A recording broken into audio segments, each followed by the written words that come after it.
Well, you don't get much more architectural in a tunnel.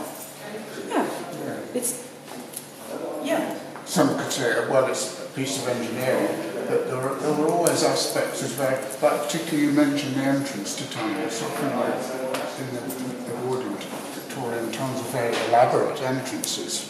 Big sort of arches. Beautiful. Yeah. And also a tunnel only has an inside. Do you see what I mean? Like all buildings have insides and outsides. So they're not only like the space that's made inside, but they're also how they're seen from the outside. But a tunnel only has one of them. So it's both outside and inside at the same time. Does it make sense? Yeah.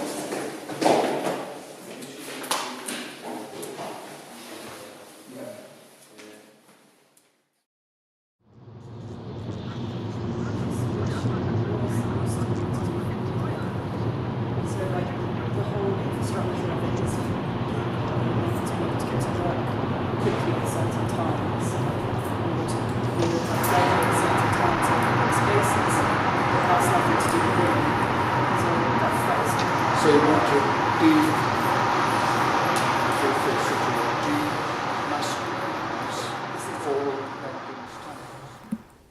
So why do you say that sharing housing is not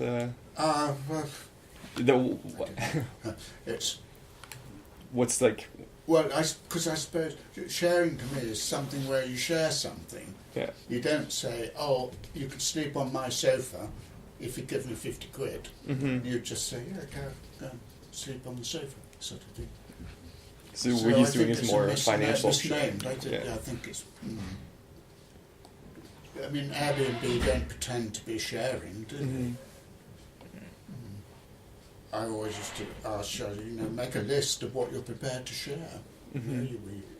You can share your toothbrush with me, or your girlfriend, or boyfriend, or socks. I know people who won't even let you use their car. Yeah. Perhaps you wouldn't. What can I share? Can I have your jacket tomorrow?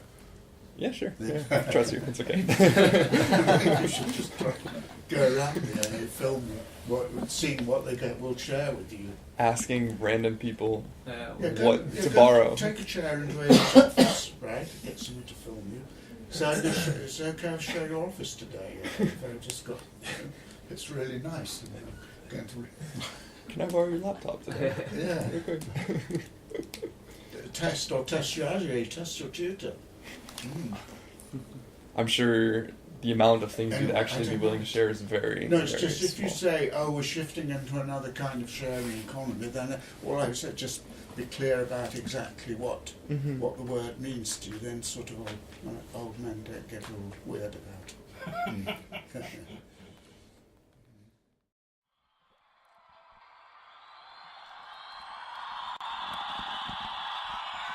T enters the ring, here fighting for minimiforms. DG appears before him, a reactionary archigram member ready to challenge. Who's ready for what? Who's who? Why us? How are they connected? Wait, what's the connection? Here with you, commentators and spectators, observing their condition. Who's the architectural commentator? Are they the architectural reporters, or are they the fighters in the ring posing ideas the rest of us can salvage on? Perhaps the commentators and the conductors are the same people, pretending to report a scripted battle. What's a battle? What's a fight? Who is the fighter? Is the fighter the visionary, or is the visionary the one observing the fight? Who are the spectators? The architects in the making, or the architects making? Or are they the visionaries observing the observers? Perhaps it's both. I guess it depends on what their drive is. What is your drive? Is that a fight question? Or is the reason they're in the ring because they're in agreement? How is asking what is your drive in architectural controversy? Is it controversial to have an opinion, or is your opinion controversial? Is your drive controversial? Is it personal? Is asking if your drive is controversial personal? What's the drive of the fighter in the ring? What's the drive of the commentator? What's the drive of the audience members? What are we creating? What are we creating for? Okay, we're going off on a tangent. Let's pretend to observe the observers with the drive of learning. Has this moved on from architecture? No, because the spaces we create are conducted by the people we are willing to listen to. The commentator isn't merely reporting in the scenario. The commentator is the observer and also the fighter, the silent fighter in the ring.